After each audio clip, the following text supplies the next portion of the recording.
শুভ সকাল বন্ধুরা। এই দেখো, আমি তো চা কফি খাই না কখনো, আলেকালে ইচ্ছে হলে যদি মন চায় তো তখন বানিয়ে খাই। তো আজকে ইচ্ছে হলো তো মানে দুধ দিয়ে কফি বানালাম। 1 কাপ কফি বানিয়ে নিয়েছি। আর এখানে নিয়েছি নর্মাল চিড়ে ভাজাটা, মশলা দেওয়া না, এটা নর্মাল চিড়ে ভাজা। আর এই যে ক্রিম কেকার বিস্কুট নিয়ে নিয়েছি।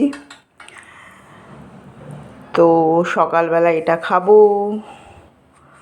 তো চলো বন্ধুরা, তোমাদের কি সবার চা নাস্তা খাওয়া হয়ে গেছে?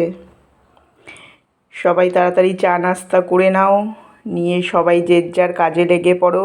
আমিও এটা মোটামুটি মানে অনেক কাজই হয়ে গেছে, তাও এটা খেয়ে আবার মেন কোর্সের কাজে চলে যাব। রান্না বান্না এভরিথিং, ঝাড়ু পোছা কাচাকুচি সব কাজে চলে যাব। তো চলো বন্ধুরা, শুভ সকাল। সবাই ভালো থেকো, সুস্থ থেকো, অবভিয়াসলি আনন্দে থেকো। Tata, thank you.